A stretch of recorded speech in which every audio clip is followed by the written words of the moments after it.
New York Post, Harvard medical student ate over 700 eggs in a month and his cholesterol levels actually dropped. Should we start with the issue of cholesterol or talk about this story first? Yeah. So, look, the great irony of how the medical establishment got everyday Americans to tiptoe around cholesterol when buying their food and choosing food. The great irony is that cholesterol that you eat is not absorbed by your body. 90+% of it goes right through your system. And that's because it's esterified. That is, it's bound to a bulky side chain.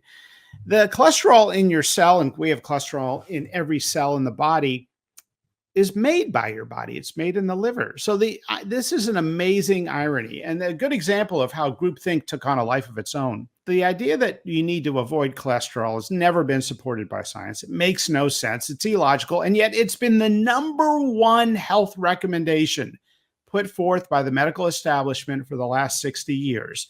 Why? You come into Why do you think? It was really, I think, a dogma that began with Dr. Ansel Keys in the 1960s after Eisenhower had his heart attack. And he said, well, he had too much cholesterol and too much saturated fat.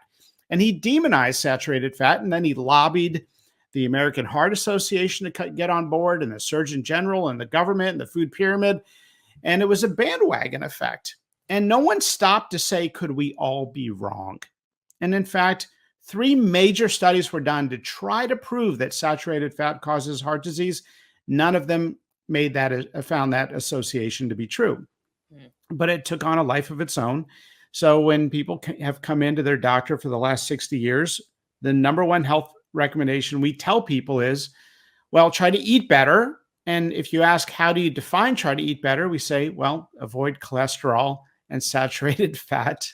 And we have had this massive blind spot around ultra processed foods, right? Seed oils and pesticides. If pesticides are killing pests, what are they doing to our microbiome? That is the lining of our GI tract with millions of different bacteria that are involved in digestion and immunity.